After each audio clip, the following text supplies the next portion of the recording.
Hong Kong চায়নায় মানসম্মত মাঠ না পেয়ে অনুশীলনে বিপাকে বাংলাদেশ। স্বাগতিকদের হারিয়ে মাঠে জবাব দিতে চান হামজা। কন্ডিশনের সঙ্গে মানিয়ে নেওয়ার আপ্রাণ চেষ্টা। আজকে ছিলাম আবার ট্রেন করছি ট্রেনিং এর লাগে ম্যাচ ডে আমরা রেডি। দল নির্বাচনে কোচ ও জামাল ভুঁইয়ার মত পার্থক্যে ক্ষুব্ধ বাফুফে। অ্যাওয়ে ম্যাচের আগে এই ঘটনার পুনরাবৃত্তি চায় না ফেডারেশন। জবাবদিহিতার আওতায় আনা হবে কাবরেরাকে। আফগানিস্তানের বিপক্ষে সিরিজ হেরে কঠিন হলো বাংলাদেশের সরাসরি বিশ্বকাপে অংশগ্রহণ। হতাশ বিসিবি, দ্রুত মিডল অর্ডার ফিক্সড করার পরামর্শ ফারুকের। এবং উত্তরের জেলা রাজশাহীতে বিপিএল আয়োজনে উদ্যোগী বিসিবি। বিভাগীয় স্টেডিয়ামের অবকাঠামো সহ সার্বিক সুযোগ সুবিধায় সন্তুষ্ট বোর্ড। আগামী সভায় যাচাই বাছাইয়ের আশা। হামজা চৌধুরীকে জাতীয় দলের অধিনায়ক হিসেবে দেখতে চান হেড কোচ হ্যাভিয়ের কাবরেরা ও হংকং চায়নার বিপক্ষে হোম ম্যাচে অধিনায়কের দায়িত্ব পালন করা সোহেল রানা। হামজার নেতৃত্ব ও সক্ষমতা নিয়েও কোনো সন্দেহ নেই তাদের। এদিকে পুরোপুরি ফিট হয়ে অনুশীলন করায় হংকংয়ের বিপক্ষে অ্যাওয়ে ম্যাচ শুরু থেকেই দেখা যেতে পারে তপু বর্মন ও সমিত সোমকে। তবে জায়ান, জামাল, ফাহমেদুলরা শুরুর একাদশে থাকবেন কিনা তার নিশ্চয়তা দেননি হেড কোচ। হংকং থেকে আরও জানাচ্ছেন ফাহিম ইসলাম। সিংহি স্পোর্টস গ্রাউন্ডে যখন বাংলাদেশ দল অনুশীলনে নামে তখন সবারই নজর হামজা চৌধুরীর উপর। শুধু দক্ষিণ এশিয়া নয়, লেস্টার ফুটবলার যে পুরো এশিয়ার অন্যতম বড় তারকা তারই প্রমাণ মেলে স্পোর্টস গ্রাউন্ডে তাকে ঘিরে খুদে ফুটবলারদের উচ্ছ্বাসে। অনেকেই ইংলিশ প্রিমিয়ার লিগ খেলা ফুটবলারের সঙ্গে ছবিও তোলেন। হংকং চায়নার বিপক্ষে হোম ম্যাচে অধিনায়ক না হয়েও হামজা মাঠে নেতৃত্ব দিয়েছেন সামনে থেকে। জামাল শুরুর একাদশের সুযোগ না পাওয়ায় এখন লাল সবুজের আর্মব্যান্ড তার হাতেই দেখতে চায় দেশের কোটি ফুটবল ভক্ত। ড্রেসিং রুমে এই বিষয় নিয়ে আলোচনা না হলেও হামজার অধিনায়কত্বে খেলতে নেই কারো আপত্তি। লেস্টার তারকাকে অধিনায়ক হিসেবে দেখতে চান কোচ হাবিয়ার কাবরেরাও। ওরা আমাদের মাঠের বাইরে আমাদের সাথে যা করতেছে, মাঠ ভালো দিচ্ছে না, তারপর হচ্ছে অনেক দূরে প্র্যাকটিস দিচ্ছে, সেইগুলো আমরা আসলে ওইভাবে নিচ্ছি না। যেই ক্যাপ্টেন হোক সে কিছু দেশকে রিপ্রেজেন্ট করবে আর টিমের বেটারমেন্টের জন্যই করবে। তো আমরা মনে করি হামজা ক্যাপ্টেন হলে এখানে আমার বা আমাদের টিমের কারো কোনো প্রবলেম নাই। আমি দেখেছি হামজা মাঠ ও মাঠের বাইরে সতীর্থদের দিক নির্দেশনা দেয়। এটা খুবই ভালো একটি দিক। আমাদের দলে জামাল, তপু, সোহেলদের মতো অভিজ্ঞ খেলোয়াড় রয়েছে। সেখানে হামজা এলে ক্যাপ্টেন্সির লাইনটা আরো সমৃদ্ধ হবে। অবশ্যই হামজাকে আমি অধিনায়ক হিসেবে দেখতে চাই। এশিয়ান কাপ বাছাইয়ে হংকং চায়নার বিপক্ষে গুরুত্বপূর্ণ এই ম্যাচ সামনে রেখে ভালো মাঠে অনুশীলন করতে না পারলেও আক্ষেপ নেই হামজা চৌধুরীর। স্বাগতিকদের মাঠেই জবাব দেবেন দেশের ফুটবলের পোস্টার বয়, এজন্য প্রস্তুত রয়েছেন তিনি। এদিকে বাংলাদেশ দলকে আধুনিক অনুশীলন ভেন্যু না দেয়ায় ক্ষোভ প্রকাশ করেছেন হংকং চায়নাতে থাকা প্রবাসী ফুটবলাররা। গত 9 অক্টোবর লাল সবুজের বিপক্ষে জয় পেলেও অভিযোগের পাহাড় নিয়ে বাংলাদেশ ছেড়েছিল হংকং চায়না। তাদের দাবি বাংলাদেশ ফুটবল ফেডারেশন নাকি ইচ্ছাকৃতভাবে যানজট সৃষ্টি করে দেশে ফিরতে দেরি করিয়েছিল তাদের। সেই উদ্ভট অভিযোগের ভিত্তিতে বাংলাদেশ ফুটবল দলের উপর যে প্রতিশোধ নেবে হংকং চায়না তা অনেকটাই অনুমেয় ছিল টিম ম্যানেজমেন্টের। এবড়ো-থেবড়ো মাঠে প্রথম দিনের অনুশীলন করেছে বাংলাদেশ দল। দ্বিতীয় দিনও ভাড়া করে অসমতল মাঠে প্র্যাকটিসের সুযোগ পেয়েছে বাংলাদেশ দল, যা নিয়ে আক্ষেপ আছে ফুটবলারদের। তবে হামজা সমিতদের নিয়ে র্যাঙ্কিংয়ে 38 ধাপ এগিয়ে থাকা হংকং চায়নার এমন ভয় বেশ উপভোগ করছেন জাতীয় দলের ম্যানেজার আমির খান। তারা তো ভয় পাচ্ছে, তারা আমাদেরকে তাদের যে বেস্ট ফ্যাসিলিটিসগুলো আছে সেটা দিচ্ছে না, যেটা আমরা আগে থেকেই অনুমান করেছিলাম যে তারা সেটা দিবে না। 1-150 লোকের দর্শককে নিয়ে যে যদি জয় নিয়ে আসতে পারে, কেন আমরা পারবো না? আমাদেরকে এখান থেকে ঘুরে দাঁড়াতেই হবে।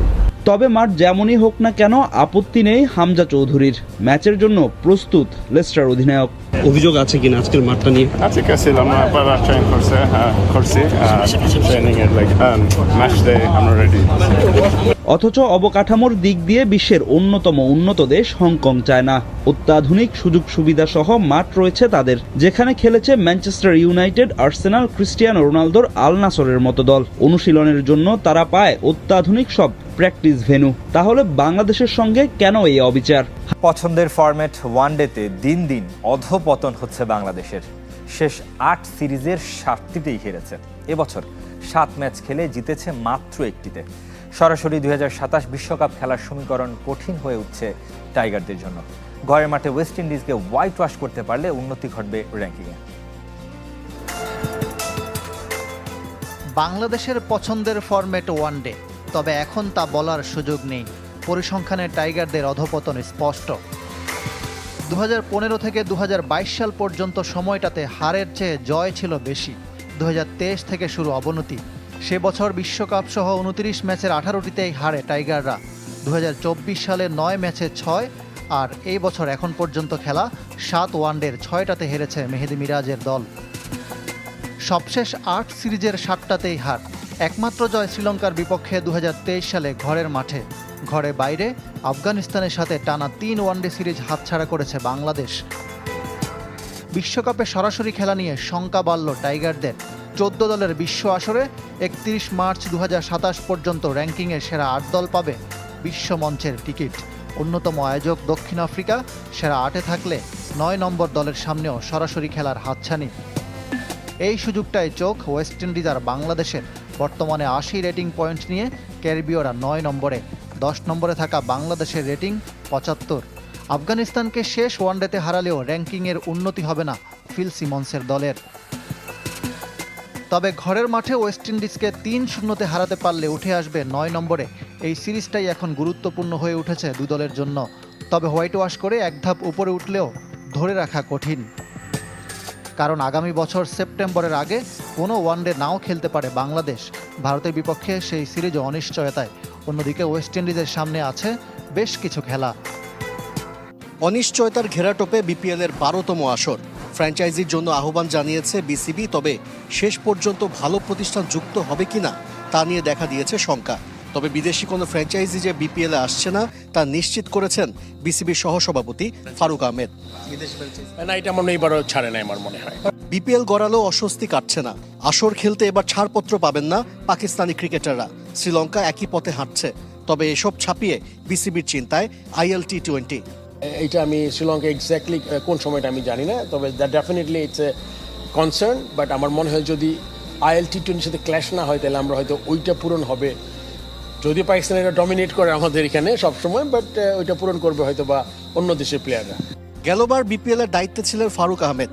এবার কোনো কমিটিতেই জায়গা হয়নি। 5 আগস্ট পরবর্তী সময়ে এই টুর্নামেন্ট আয়োজন সবচেয়ে কঠিন ছিল দাবি বিসিবি সহসভাপতির। অসংখ্য নেতিবাচক বিষয়কে পাশ কাটিয়ে ওই আসরকে সফল দাবি করেছেন ফারুক আহমেদ। একাই করতে হয়েছে অনেক কাজ।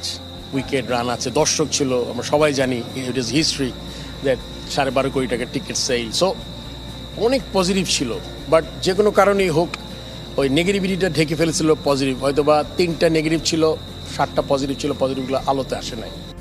আফগানিস্তানের বিপক্ষে সিরিজ হারে হতাশ ফারুক আহমেদ। বাজে পারফরমেন্সের জন্য ক্রিকেটারদের চাইতে টিম ম্যানেজমেন্টকে দোষ দিয়েছেন ফারুক আহমেদ।